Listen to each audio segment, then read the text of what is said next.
Hello Zeus, first terminal exam അടുത്ത് വരികയാണ്. 9ാം ക്ലാസ്സിലെ മാറിയിട്ടുള്ള ടെക്സ്റ്റ് ബുക്കിനെ ആസ്പദമാക്കിയിട്ട് നിങ്ങൾ ആദ്യത്തെ പരീക്ഷയ്ക്ക് ഇരിക്കുകയാണ്. മാത്രമല്ല 8ാം ക്ലാസ്സിലെ പരീക്ഷയിൽ നിന്ന് അല്പം വ്യത്യാസത്തിൽ മാർക്കും അധികമുണ്ട്, പരീക്ഷയ്ക്ക് ഇരിക്കാനുള്ള സമയം അധികമുണ്ട്, കൂടുതൽ ചോദ്യങ്ങൾക്ക് ഉത്തരം എഴുതേണ്ടതുണ്ട്. So this is the first question paper that you get in YouTube based on the changed textbook of 9th standard Kerala syllabus. Okay, so നമുക്ക് സ്ട്രെയിറ്റ് ആയിട്ട് ഒരു ചോദ്യ പേപ്പർ അങ്ങോട്ട് സോൾവ് ചെയ്ത് പോവാം. ഓക്കെ, അപ്പോൾ വൺസ് അഗെയിൻ വെൽക്കം. സി, ഒരു ചോദ്യ പേപ്പർ കൈ കിട്ടുമ്പോൾ നിങ്ങൾക്ക് ആദ്യമായിട്ട് ശ്രദ്ധിക്കാനുള്ളത് ഇൻസ്ട്രക്ഷൻസ് ആണ്. Instructions. So what are the instructions? 15 minutes is given as cool off time. 15 minute cool off time ഉണ്ട്. This time is to be used for reading the question paper. ഇത് നിങ്ങൾ എല്ലാ ചോദ്യ പേപ്പറും നോക്കാനുള്ള, ചോദ്യ പേപ്പറിന്റെ ഓരോ nook and corner ഓരോന്നും പരിശോധിക്കാനുള്ള സമയമാണ്. Then ഇനി എന്ത് ചെയ്യേണ്ടതുണ്ട്? Attempt the questions according to the instructions. പറഞ്ഞത് പ്രകാരം വേണം ചോദ്യങ്ങൾക്ക് ഉത്തരം എഴുതാൻ. ഓക്കെ ഓക്കെ, അപ്പം let's start this. Question number 1 to 5. Read following passage from Debts of Gratitude and answer the questions that follow. You know that there is a lesson that you already studied. What is that? Debts of Gratitude. Debts of Gratitude written by Selma Lagerlof. Selma Lagerlof. അവരുടെ ഒരു Nobel prize incident, Nobel prize വാങ്ങിക്കാൻ പോകുന്ന ഒരു ഭാഗമായിട്ട് ബന്ധപ്പെടുത്തിയിട്ടുള്ള ഒരു memoir ഉണ്ട്. അതിനെ base ചെയ്തിട്ട് അവിടെ അവർ നടത്തിയിട്ടുള്ള ഒരു സ്പീച്ച് ഉണ്ട്. ആ സ്പീച്ചിൽ നമുക്ക് ടെക്സ്റ്റിൽ അത് പഠിക്കാനുണ്ട്. അതിൻ്റെ ഒരു പാസേജിനെ ആസ്പദമാക്കിയുള്ള ക്വസ്റ്റ്യൻസ് ആണ്. Okay, so normally U are getting 5 questions. ഓരോ ചോദ്യങ്ങൾക്കും ഉത്തരം എഴുതേണ്ടതുണ്ട്. സോ നിങ്ങൾ ഓൾറെഡി പഠിച്ചിരിക്കുന്നതുകൊണ്ട് ഇനി അതേക്കുറിച്ച് ഞാൻ കൂടുതൽ കാര്യങ്ങൾ പറയില്ല. 5 ചോദ്യങ്ങളിൽ നോർമലി എളുപ്പത്തിൽ ഉത്തരം എഴുതാൻ പറ്റുന്നതാണ്. ക്വസ്റ്റ്യൻസ് വേണമെങ്കിൽ പെട്ടെന്ന് വായിച്ചു പോകാൻ തോന്നുന്നു. Who according to the author would rejoice at your good fortune. അവരുടെ ഈ ഭാഗ്യത്തില്, സൗഭാഗ്യത്തില് ആരൊക്കെയാണ് സന്തോഷിക്കുക? ആരുടെ അഭിപ്രായത്തിൽ അക്കോർഡിംഗ് ടു ദ ഓതർ? ഇതാണ് ഒന്നാമത്തെ ചോദ്യം. Then what is the good fortune referred here? ഇവിടെ റെഫർ ചെയ്തിരിക്കുന്ന ഈ ഗുഡ് ഫോർച്യൂൺ എന്ന് പറയുന്നത് എന്താണ്? You know that is awarding or getting the Nobel Prize. And why couldn't she go and tell her father about her success?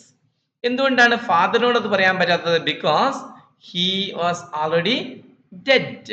And what was her deep sorrow? എന്താണ് അവളുടെ deep sorrow എന്ന് പറയുന്നത്?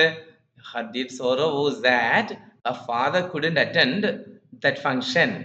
See, the award function, ഒരു great ആയിട്ടുള്ള function അല്ലേ, അതിൽ പങ്കെടുക്കാൻ പറ്റാത്തതാണ് ഏറ്റവും വലിയ പ്രയാസമായിട്ട് തോന്നുന്നത്. And which word in the passage means the phrase to eliminate. To eliminate എന്ന അർത്ഥം വരുന്ന ഒരു വാക്ക് ഇതിലുണ്ട്, ഈ പാസേജിലുണ്ട്. ഇതേപോലുള്ള ചോദ്യങ്ങൾ നിങ്ങൾ തീർച്ചയായിട്ടും ഒരു ചോദ്യം ഇങ്ങനത്തെ പ്രതീക്ഷിക്കണം. ഒരു ഫ്രേസിനെ കുറിച്ച് ചോദിക്കാം, അല്ലെങ്കിൽ ഈ വാക്കിന്റെ എതിർപദം, ആന്റോണിം, ഓപ്പോസിറ്റ് വേർഡ് ഇവിടെ ഉണ്ട്, അല്ലെങ്കിൽ വൺ വേർഡ് ഉണ്ട് എന്നൊക്കെ പറയും. സോ ടു എലിമിനേറ്റ് എന്നുള്ള വേർഡിന് ഡിസ്പെൽ, ഇതാണ് ഡിസ്പെൽ. ഡിസ്പെൽ ആണ് ടു എലിമിനേറ്റ് എന്നുള്ളതിന് ഈക്വൽ ആയിട്ട് കൊടുക്കാവുന്നു. ഓക്കെ, അടുത്തത് നിങ്ങൾക്ക് അറിയാം. then 6 to 9, 6 മുതൽ 9 വരെയുള്ള 5 ചോദ്യങ്ങൾ, that is nothing twice. nothing twice എന്നുള്ള ഒരു പോത്തെ ബേസ് ചെയ്തിട്ടുള്ളതാണ്. So you know that nothing twice was written by Wisława Szymborska. Okay, so അതിലെ 5 ചോദ്യങ്ങൾക്കാണ് നിങ്ങൾ പിന്നീട് ഉത്തരം എഴുതേണ്ടത്. Yes, this cause is only offered once. Which cause is mentioned here? You know that the cause is nothing but our life or life incidents. Each incident in the life is referred as, mentioned as a cause. Yes, then nothing can happen twice. So there is nothing, no rehearsal of the incidents in our life. Everything is starting newly and there is nothing repetition. Okay, what is the sorry fact the poet feel? എന്താണ് sorry fact പോയിട്ട് feel ചെയ്യുന്നത്? അതവിടെ തന്നിട്ടുണ്ട്. എന്താണ്? C and the sorry fact is that we human beings arrive here improvised and with live without the chance to practice. ഇങ്ങനെയുള്ള ചോദ്യങ്ങളുണ്ട്. Then visual image, visual rhyme scheme ചോദിക്കുന്നുണ്ട്. Rhyme scheme നിങ്ങൾക്കറിയാം. Rhyme scheme നിങ്ങൾ second സ്റ്റാൻസയിൽ നിങ്ങൾ കാണാം. ദമ സമ then once. അപ്പം ഈ ബി ഇ ബി ആണ്. എ ബി ആണ് അതിന്റെ rhyme scheme. Then visual image. ഇവിടെ ഒരു വിഷ്വൽ ഇമേജിനെ പറ്റി പറയുന്നത് സമ്മർ ആണ്. Summer is A visual image from the second stanza. അടുത്തത് 11ാമത്തെ ചോദ്യം എന്ന് പറയുന്നത് അപ്രീസിയേഷൻ എഴുതാൻ വേണ്ടിയിട്ടാണ്. അപ്രീസിയേഷൻ ഏതിനെ കുറിച്ച് എഴുതേണ്ടത്? The poem Success written by Henry Wadsworth Longfellow. Okay, അതിന്റെ ഒരു എന്തൊക്കെയാ പറയുന്നത്? അപ്രീസിയേഷൻ എഴുതണം. Focusing on its theme. എന്താണ് സക്സസ് എന്ന് പറയുന്ന കവിതയുടെ തീം, അതുപോലെ തന്നെ അതില് ഈ സ്റ്റെപ്സ്, പിരമിഡ്, ഇതുപോലത്തെ കാര്യങ്ങളെ കുറിച്ചൊക്കെ പറയുന്നുണ്ട്. So they are like images and poetic devices.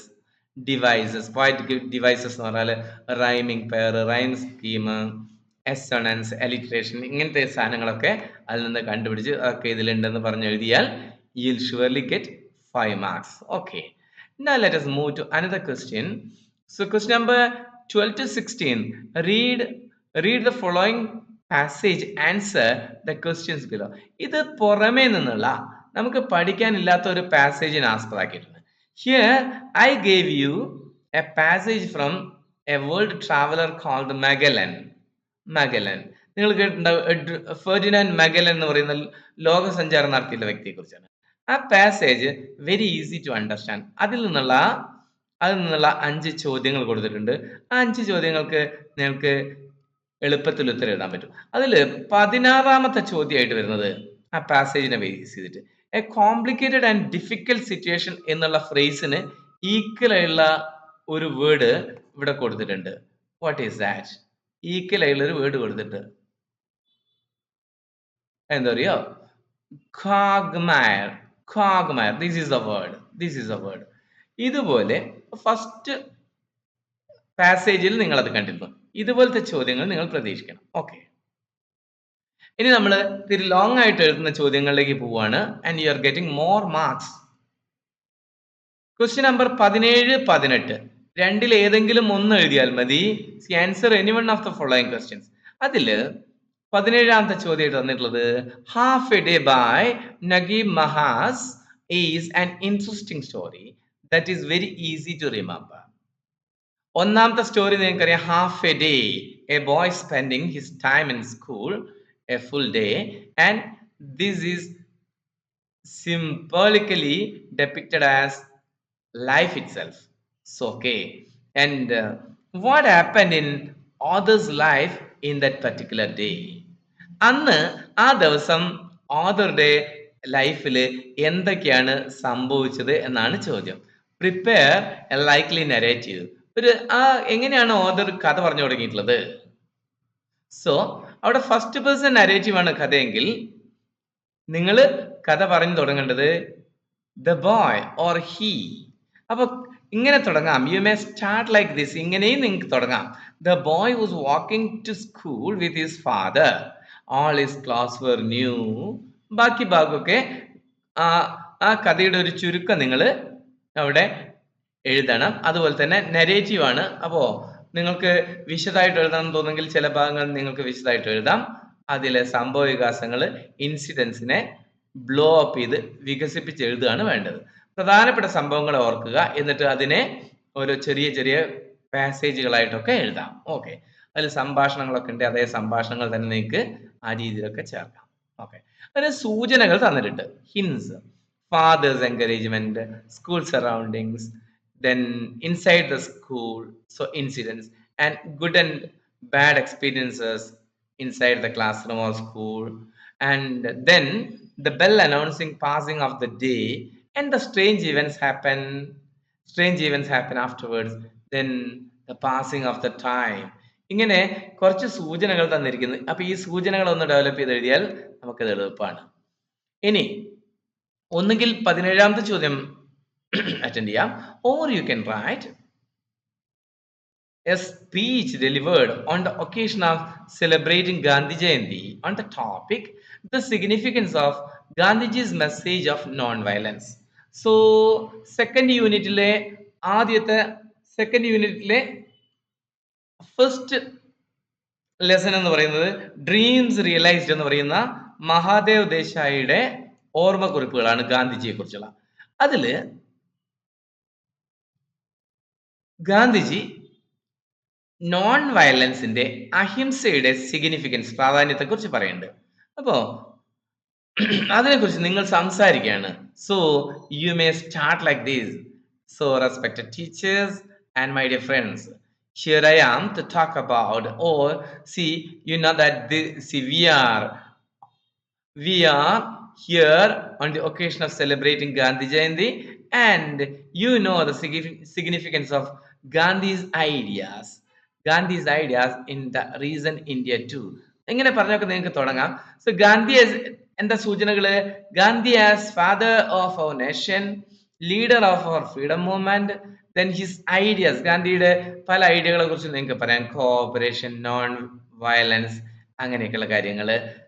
Okay, then rural education, then his admiration of the women freedom fighters. Gandhiji സ്ത്രീകളെ അഡ്മയർ ചെയ്യുന്നുണ്ട്, കാരണം he appreciates them very much because they participated very sincerely, honestly, bravely in India's freedom movement. Okay, അപ്പൊ 17ഉം 18ഉം കഴിഞ്ഞാൽ പിന്നെ നമ്മൾ ചെയ്യുന്നത് 19ാമത്തെ ചോദ്യം attend ചെയ്യുക. 17ഓ 18ഓ ഏതെങ്കിലും ഒന്ന് മതി. അത് 7 മാർക്കിൻ്റെതാണ്. നിങ്ങൾ 2 പേജെങ്കിലും എഴുതിയിരിക്കണം. Okay, so think about the boy in the story half a day. Yes, half a day എന്നുള്ള സ്റ്റോറിയെ കുറിച്ച് ചിന്തിക്കുക. Then so consider the boy in this and his physical appearance, personality trait, and his role in the story. Write down the character sketch of the boy. ഒന്നാമത്തെ സ്റ്റോറിയിലെ കുട്ടിയെ കുറിച്ചുള്ള character sketch. അങ്ങനെ വരുമ്പോൾ character sketch എഴുതുമ്പോൾ എപ്പോഴും personal അപ്പിയറൻസിനെ കുറിച്ച് അവിടെ എന്തെങ്കിലും പറഞ്ഞിരിക്കും, അവൻ ഡ്രസ്സ് ധരിക്കുന്നതിനെ കുറിച്ചോ അവന്റെ നീറ്റ്നെസ്സിനെ കുറിച്ചോ, അതുപോലെ തന്നെ. Then personality trait, how is he, brave ആണോ ഓർ ഡൾ ആണോ, ആക്റ്റീവ് ആണോ, ഇതുപോലുള്ള കാര്യം. And his role in the story, what does it do actually in the story. ഇതെല്ലാം കൂടെ ചേർത്ത് നിങ്ങൾ ഒരു പേജിൽ കുറയാതെ എഴുതണം. Then you will surely get 6 marks. Character sketch കഴിഞ്ഞാൽ ഇമാജിൻ യു ആർ 20th 20ാമത്തെ എന്താ നോക്കാം. Imagine you are Selma Lagerlof, the Nobel laureate. Write a letter to your faithful friend Iselda, who played a crucial role in your literary journey by opening doors when no one else believed in you. നോക്കൂ, നിങ്ങൾ ആരാണ്? Selma Lagerlof ആണെന്ന് നിങ്ങൾ കരുതുക. നിങ്ങളുടെ best friend ആണ് എസെൽഡ. അപ്പൊ Nobel prize നേടിയ സമയത്ത് എസെൽഡയെ എന്തായാലും നിങ്ങൾ വിളിക്കുന്നുണ്ട്. അപ്പൊ അവൾ നിങ്ങളുടെ ജീവിതത്തിൽ എപ്രകാരം നിങ്ങളെ സ്വാധീനിച്ചു എന്ന് പറഞ്ഞുകൊണ്ട് ഒരു ക്രൂഷ്യൽ റോൾ അവൾ വഹിച്ചിട്ടുണ്ട്. ഒരു കത്ത് എഴുതുക. This is A friendly letter and you will surely get 5 marks. അപ്പൊ ഫ്രണ്ട്ലി ലെറ്റർ ആണ്, നിങ്ങളുടെ പേഴ്സണൽ അഡ്രസ്സിലാണ് നിങ്ങൾ പോകേണ്ടത്. Okay, then 21 Malab. Jinnah Malab, the South African storyteller, speaks about the horrifying experience she had when Madam's dog dogs found her. മലോപ്പിന്റെ ഓർമ്മക്കുറിപ്പുകളിൽ ഒരു മാഡത്തിന്റെ dogs അവളെ അറ്റാക്ക് ചെയ്യാൻ വരുന്ന ഒരു രംഗമുണ്ട്. സോ അന്ന് how would a diary entry be of the day? ആ ദിവസത്തെ ഡയറി എൻട്രി എഴുതാനാണ് പറഞ്ഞിരിക്കുന്നത്. ഡയറി എഴുതാൻ നമുക്ക് 8ാം ക്ലാസ്സിലൊക്കെ പരിശീലനം കിട്ടിയിട്ടുള്ളതാണ്. Then you will surely get 5 marks. Okay. ഇനി 22 മുതൽ 26 വരെ നിങ്ങൾ 22, 23, 24, 25, 26 5 ചോദ്യങ്ങളുണ്ട്. അതിൽ എനി 3 ഓഫ് ദ ഫോളോയിങ്, ഏതെങ്കിലും 3 എണ്ണമേ നിങ്ങൾ എന്ത് ചെയ്യേണ്ടുള്ളൂ, അറ്റൻഡ് ചെയ്യേണ്ടുള്ളൂ. ഓക്കെ. അതിൽ ഫസ്റ്റ് വൺ 22ൽ നിങ്ങൾ നോക്കേണ്ടത് ഇതെല്ലാവരും ചെയ്യുന്നതാണ്. എന്താ? Prepare A short profile of Mahadev Desai using the hints given below. സൂചനകൾ തന്നിട്ടുണ്ട്. സൂചനകൾ തന്നത് പ്രകാരം മഹാത്മാഗാന്ധിയുടെ ബോസം ഫ്രണ്ട് ആയിരുന്ന മഹാദേവ് ദേശായിയെ കുറിച്ചുള്ള ഒരു പ്രൊഫൈൽ ആണ് നിങ്ങൾ എഴുതേണ്ടത്. അതിൽ നെയിം തന്നിരിക്കുന്നു, ഡേറ്റ് ഓഫ് ബർത്ത് തന്നിരിക്കുന്നു, then career, he was an outstanding writer, then അദ്ദേഹം എഴുതിയിട്ടുള്ള പുസ്തകങ്ങളെ കുറിച്ച് തന്നിരിക്കുന്നു, ദെൻ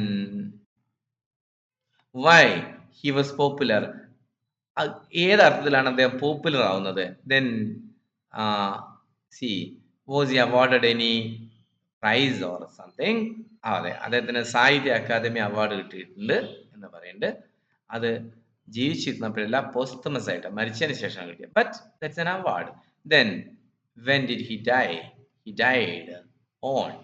അപ്പൊ നോക്കാം, ഒരു പ്രൊഫൈൽ എഴുതുന്നതിന് ഒരു ചില രൂപരേഖകളൊക്കെ ഉണ്ട്. ഓക്കെ. സോ ആരെ കുറിച്ചാണോ വിശദമായിട്ട് ഹെഡിങ് എഴുതുക, വൃത്തിയിൽ ഹെഡിങ് എഴുതുക. ദെൻ അദ്ദേഹത്തെ who is he, who is this man, who is Mahadev Desai എന്ന് എഴുതുക. And C Mahadev Desai was A well known freedom fighter എന്ന് പറഞ്ഞു കൊടുക്കുക. എന്നിട്ട് ഡേറ്റ് ഓഫ് ബർത്ത് എഴുതുമ്പോൾ he was born on 1st January 1892 എന്ന് എഴുതണം. അതുപോലെ തന്നെ ലാസ്റ്റിൽ മരണത്തെ കുറിച്ച് എഴുതുമ്പോഴും he died or he passed away on വെച്ച് എഴുതണം. On 15th August 1942. ഇതേപോലെ കാര്യങ്ങൾ ശ്രദ്ധിച്ച് ക്രമപ്രകാരം അദ്ദേഹത്തിന്റെ വിദ്യാഭ്യാസം, അതുപോലെ തന്നെ തൊഴിൽ, ദെൻ എന്തെങ്കിലും ഈ പുസ്തകങ്ങൾ എഴുതിയിട്ടുണ്ടെങ്കിൽ അത്, അവാർഡുകൾ, മരണം, ഇങ്ങനെ ഒരു ക്രമപ്രകാരം എഴുതണം. ഓക്കെ. ഇനി അത് നിങ്ങൾ എന്തായാലും എഴുതും, because you are getting 5 marks so easily. 23ാമത്തെ, you get an opportunity to interview Mrs Selma Lagerlof, the Nobel prize winner. Prepare 6 questions that you might ask her. നിങ്ങൾ ഒരു പ്രമുഖരായിട്ടുള്ള വ്യക്തികളെ ഇന്റർവ്യൂ ചെയ്യാൻ നിങ്ങൾ ചോദ്യങ്ങൾ ഉണ്ടാക്കാൻ പഠിച്ചിട്ടുണ്ട്. So you may ask 6 questions to this great woman and easily score 6 marks. എളുപ്പമാണ്. 24ാമത്തെ, U are the report. അത് നിങ്ങൾക്ക് എന്തായാലും നിർബന്ധമായിട്ട് എഴുതാവുന്ന ചോദ്യമാണ്, ബിക്കോസ് ഇത് എളുപ്പമാണ്. ചോദ്യങ്ങൾ ഉണ്ടാക്കിയാൽ മതി. അത് 6 ചോദ്യങ്ങൾ ഉണ്ടാക്കി കൊടുത്താൽ മതി.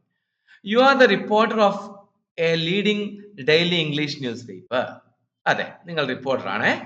Make a news report of the miserable living conditions of the poor people in Africa in the light of the story the toilet by നിന മലാപ്പ്. സോ മലാപ്പിന്റെ സ്റ്റോറിയെ ആസ്പദമാക്കി ആഫ്രിക്കയിലെ ജനങ്ങൾ അനുഭവിക്കുന്ന കഷ്ടപ്പാടുകളെ കുറിച്ചിട്ട് ഒരു ന്യൂസ് റിപ്പോർട്ട് ഉണ്ടാക്കാനാണ് നിങ്ങളോട് പറഞ്ഞിരിക്കുന്നത്. ന്യൂസ് റിപ്പോർട്ട് നിങ്ങൾക്കറിയാം, ഒരു ടൈറ്റിൽ വേണം, അതുപോലെ തന്നെ ആരാണ് ന്യൂസ് റിപ്പോർട്ടർ, എവിടുന്നാണ്, എപ്പോഴാണ്, എന്ത് ഇൻസിഡൻസിനെ ആസ്പദമാക്കിയിട്ടാണ് എഴുതുന്നതെന്ന് വേണം. ഇത്തരം കാര്യങ്ങളൊക്കെ വെച്ചാൽ ഷുവർലി ഗെറ്റ് 6 മാർക്സ്. അഗെയിൻ 25ാമത്തത്, Mrs Selma Lagerlof, the Nobel prize winner, visits a father in heaven and talks about her gratitude. Prepare the likely conversation between father and daughter. Selma Lagerlof അന്തരിച്ച പിതാവിനെ സ്വർഗത്തിൽ പോയി കാണുന്നു എന്ന് വിചാരിക്കുക. Nobel prize നേടിയതുമായിട്ട് അച്ഛനും മകളായി നടക്കുന്ന ഒരു രസകരമുള്ള സംഭാഷണം എങ്ങനെയായിരിക്കും? Okay, easy. അപ്പൊ 6 മാർക്ക് കിട്ടണമെങ്കിൽ 6 എക്സ്ചേഞ്ച് വേണം. എന്ന് പറഞ്ഞാൽ 5 exchange means make A sentence. Selma പറയുന്ന ഒരു സെന്റൻസ്, ദെൻ ഫാദർ കൊടുക്കുന്ന റിപ്ലൈയോ അല്ലെങ്കിൽ ഫാദർ ചോദിക്കുന്ന ഒരു ചോദ്യമോ സെൽമ കൊടുക്കുന്ന റിപ്ലൈയോ ചേർത്തിട്ട് ഒരു എക്സ്ചേഞ്ച്. ഓരോ എക്സ്ചേഞ്ചിനും ഓരോ മാർക്ക്. ഇതാണ് രീതി. അടുത്തത് 26ാമത്തത്. Selma Lagerlöf has arrived at Stockholm to receive Nobel Prize in Literature. As an announcer, you are assigned the task of introducing and welcoming her to receive the award. അപ്പോൾ നിങ്ങളൊരു announcer ആണ്. Selma Lagerlof ഈ Nobel prize സ്വീകരിക്കുന്ന സമയത്ത് നിങ്ങളൊരു announcement നടത്തുകയാണെങ്കിൽ എങ്ങനെയായിരിക്കും? Write the text of the announcements. Okay, ladies and gentleman എന്ന് വെച്ചിട്ട് എന്ന് പറഞ്ഞിട്ട് നിങ്ങൾക്ക് ആ സംഭവത്തെ ഒന്ന് രണ്ട് വാക്കുകളൊക്കെ ഉൾക്കൊള്ളിച്ച് നിങ്ങൾക്കൊരു ചെറിയ ടെക്സ്റ്റ് ഉണ്ടാക്കിയാൽ മതി. ഒരുപാടൊന്നും എഴുതാനുണ്ടാവില്ല. ഒരു 4-5 വരികളിൽ അവരുടെ പ്രാധാന്യം, അതുപോലെ തന്നെ നിങ്ങളുടെ സന്തോഷം, അതുപോലെ കാര്യങ്ങളൊക്കെ വെളിപ്പെടുത്തിക്കൊണ്ട് ഒരു അനൗൺസ്മെന്റ് തയ്യാറാക്കുക. Easily you will get 6 marks. 27 മുതൽ 31 വരെ അത് വളരെ ഈസിയാണ്. എന്താണെന്നറിയോ? എന്താണ്, 5 മാർക്ക് എളുപ്പത്തിൽ കിട്ടും. ചിലപ്പോൾ ഡയഗ്രം ആയിരിക്കും, ചിലപ്പോൾ ഒരു ടേബിൾ ആയിരിക്കും. ഇവിടെ ഞാൻ തന്നിരിക്കുന്നത് നമ്മുടെ ഇംഗ്ലീഷ് ഡെയിലി എന്നുള്ള 5 ന്യൂസുകളാണ്. 5 ന്യൂസുകൾ. എന്നിട്ട് അത് ഞാൻ ABCDE എന്നിട്ടിരിക്കുന്നു. ഇനി 27ാമത്തെ തൊട്ടിട്ട് 31 വരെ ഉള്ളത് ഇതിനെ ആസ്പദമാക്കിയുള്ള ചില ചോദ്യങ്ങളാണ്. ഉദാഹരണമായിട്ട് 27, which headline is connected with natural calamities? ഈ 5 സെന്റൻസുകളിൽ ഏതാണ് പ്രകൃതി ദുരന്തങ്ങളെ കുറിച്ച് പറയുന്നത്? Then 28, find out news at related with an order of Indian court. ഇതിൽ എവിടെയെങ്കിലും ഒരു ഇന്ത്യൻ കോർട്ടിന്റെ ഓർഡറിനെ കുറിച്ച് ഒരു ലീഗലായിട്ടുള്ള കാര്യങ്ങൾ പറഞ്ഞിരിക്കും, അത് സെലക്ട് ചെയ്യുക, അതങ്ങ് എഴുതുക. 29, select A news headline four sports lovers. അത് പിന്നെ പറയാനില്ലല്ലോ, കുട്ടികൾ സ്പോർട്സ് ലവേഴ്സ് ആണ്. You are sports lovers and you know which sentence is connected with this. And 30th one, which is the headline from the field of war technology? യുദ്ധരംഗത്ത് നിന്നുള്ള ഒരു news ഏതാണ്? And the last one is, which news is closely connected with international affairs? അപ്പോൾ അന്താരാഷ്ട്ര വാർത്തകൾ അതിലേതാണ്? അന്തർദേശീയമായിട്ടുള്ള വാർത്ത ഏതാണ്? Easy to get all the marks. Okay. Now 32ാമത്തത്, read the conversation given below and complete the given sentences. 2 mark കിട്ടാനുണ്ട്. എന്താണ്? ഒരു സംഭാഷണം ഇവിടെ കൊടുത്തിരിക്കുന്നു. മാഡം അതുപോലെ തന്നെ മാലോപ്പ് ആയിട്ടുള്ള എന്താണ് ദ ടോയ്ലറ്റ് എന്ന് പറയുന്ന ലെസണിലുള്ള ഒരു സംഭാഷണമാണ്. അവർ നടത്തിയ സംഭാഷണം നമ്മൾ പുനർനിർമ്മിക്കുകയാണെങ്കിൽ എങ്ങനെയായിരിക്കും ഉണ്ടാവുക? അതിന് റിപ്പോർട്ടഡ് സ്പീച്ച് എന്നാണ് പറയുക. റിപ്പോർട്ടഡ് സ്പീച്ചിൽ എഴുതണം. This is direct speech. ഇത് അവർ നേരിട്ട് സംസാരിക്കുന്നതാണ്. ഇനി നമ്മൾ എഴുതണം. സോ മാഡം ആസ്ഡ്, ഇനി ബാക്കി നമ്മൾ എഴുതണം. So when did you come here എന്നാണ് ചോദിച്ചത്. മാഡം ആസ്ഡ് ആരോട് ചോദിച്ചത്? Madam asked Malope when she had come there. When she had come there എന്ന് മാറ്റി എഴുതണം. Madam asked Malope when she had come there. അപ്പോൾ മാലോപ്പിന്റെ ആൻസർ ആണ് എന്താണ്? Malope replied that she, I എന്നുള്ള she, have എന്നുള്ള had ആവും. She had been there for some time then. Now അല്ല, then. Now എന്നുള്ളത് then എന്നാവും. Here എന്നുള്ളത് there എന്നാവും. Okay. Then past tense past perfect ആവും. Present tense past tense ആവും. ഇങ്ങനെ കുറച്ച് വ്യത്യാസങ്ങളൊക്കെയാണ് റിപ്പോർട്ട് ചെയ്യാനുള്ളത്. 2 മാർക്ക് ഈസി ആയിട്ട് കിട്ടും. Then അടുത്തത്, rewrite the following sentence as directed. പറഞ്ഞത് പ്രകാരം മാറ്റി എഴുതുക. എന്താണ്? ഒന്നേ ഉള്ളൂ. I shall not annoy you. ഞാൻ നിങ്ങളെ വിഷമിപ്പിക്കില്ല. Rewrite this sentence starting with you. ഇവിടെ ഈ യുവിനെ ഇപ്പുറത്തിട്ടിട്ട് ഈ സെന്റൻസിനെ മാറ്റി എഴുതുകയാണെങ്കിൽ എങ്ങനെയാണ് എഴുതുക? യു ഇപ്പുറത്തേക്ക് സബ്ജക്റ്റ് പോലെ വരണം. ഇപ്പൊ ഇവിടെ യു ഒബ്ജക്റ്റ് ആണ്. ഇത് നമ്മൾ പറയാ പാസീവ് വോയിസ് എന്നാണ്. Passive voice. നിങ്ങൾക്ക് 1ാമത്തെ യൂണിറ്റിന്റെ ലാസ്റ്റില് ആക്റ്റീവ് വോയിസും പാസീവ് വോയിസും എഴുതാനുണ്ട്. അപ്പോ you shall not be annoyed. You shall not be annoyed by me എന്നാണ് അതിനെ പാസീവ് വോയിസിലേക്ക് മാറ്റി എഴുതിയാൽ ആവുക എന്നറിയാം. സോ ഒരു മാർക്ക് കിട്ടുന്നതാണ്. ഇനി എല്ലാം ഗ്രാമർ ഭാഗങ്ങളാണ് നമ്മളിപ്പോൾ പറഞ്ഞുകൊണ്ടിരിക്കുന്നത്. ഓക്കെ, അടുത്തത് here are some sentences from the lesson debts of gratitude. Edit the words underlined suitably. ഇത് ഇവിടെ സെറ്റിൽ എന്ന വാക്കിന് എന്തെങ്കിലും ഒരു പ്രശ്നം കാണും. ഇവിടെ ഓർ എന്ന വാക്കായിരിക്കില്ല. അതുപോലെ തന്നെ ഇവിടെ ഹാസിന് ആയിരിക്കില്ല. ദെൻ അഗെയിൻ സഡൻ എന്നുള്ളതിന് സഡൻ, സഡൻലി, ഇങ്ങനെയൊക്കെ ഫോമുകൾ ഉണ്ടാവാം. ഇങ്ങനെ ഏത് ഫോമാണ് വേണ്ടത് വെച്ചാൽ മാറ്റി എഴുതുകയാണ് വേണ്ടത്. So you are easily getting 4 marks. അപ്പോൾ ഇനി 35ാമത്തെ ചോദ്യത്തിലേക്കാണ് നമ്മൾ പോകുന്നത്. 35ാമത്തെ നിങ്ങൾക്ക് 3 മാർക്കാണ് കിട്ടാനുള്ളത്. 3 മാർക്ക് കിട്ടാൻ നിങ്ങൾ എന്താ ചെയ്യേണ്ടത്? C here is fill in the blanks with words selecting from this bracket. Okay, ഇതും നിങ്ങൾ പഠിച്ച ലെസൺ ആസ്പദമാക്കിയുള്ളതാണ്. Then you may remember that text. Then നിങ്ങൾ ആ പഠിച്ച ഭാഗം നിങ്ങൾ ഓർമ്മയിൽ വരും. ഇല്ലെങ്കിൽ ആലോചിച്ച് എഴുതിയാലും നിങ്ങൾക്ക് മാർക്ക് കിട്ടും. അടുത്തത് and the last question is complete the following conversation മീനിങ്ഫുള്ളി. ഇത് സാധാരണ 4 മാർക്കിന് 5 മാർക്കിനൊക്കെ ഉണ്ടാവും. ഓക്കെ, മീനിങ്ഫുൾ ആയിട്ട് കോൺവെർസേഷൻ എന്ത് ചെയ്യണം? നമ്മൾ ഫിൽ ചെയ്യണം. നോക്കാം. Yes, school looks very beautiful. School looks ആണ്. ലുക്സ് എന്നുള്ളത് V1 അല്ല, അത് സിമ്പിൾ പ്രസന്റ് ഫോം ആണ്. അപ്പോൾ ഡസ് ആണ് എടുക്കേണ്ടത്. ഡസൻറ്റ് സ്കൂൾ ആയതുകൊണ്ട് doesn't it. Okay, I don't think so father. Why? Okay, yes. അപ്പൊ അവൻ പറയാണ് I don't want to go to school. I don't like school. ഇങ്ങനെ ഏത് തരത്തിലുള്ള ഒരു ഉത്തരം ഇവിടെ എഴുതാം. So what is the reason for that? എന്തായിരിക്കും കാരണം? അപ്പൊ കുട്ടി പറയാണ് I want to stay at home with mother. നമ്മുടെ 1ാമത്തെ ലെസന്റെ അടിസ്ഥാനത്തിൽ ഉണ്ടാക്കിയുള്ള ഒരു കോൺവെർസേഷൻ ആണ്, ഡയലോഗാണ്. I want to stay at home with mother. Okay, അപ്പോ ഫാദർ ഒരു ചോദ്യം ചോദിക്കുകയാണ്. ഈ ചോദ്യം നമ്മൾ ഇവിടെ എഴുതണം. സോ പക്ഷെ അതിന്റെ ഉത്തരം എവിടെയുണ്ട്? നെക്സ്റ്റ് ഇയർ പപ്പ. അപ്പൊ ഫാദർ ചോദിക്കുന്നത് when will you go to school then. അപ്പൊ പിന്നെ നീ എപ്പോഴാണ് സ്കൂളിൽ പോവുക? When will you go to school? Next year പപ്പ. ഓക്കെ, ഇതാണ് മീനിങ്ഫുള്ളി ഫിൽ ചെയ്യണം എന്ന് പറയുന്നത്. And unless you join this school this year, ഈ വർഷം നീ ജോയിൻ ചെയ്യില്ലെങ്കിൽ എന്താ സംഭവിക്കുക?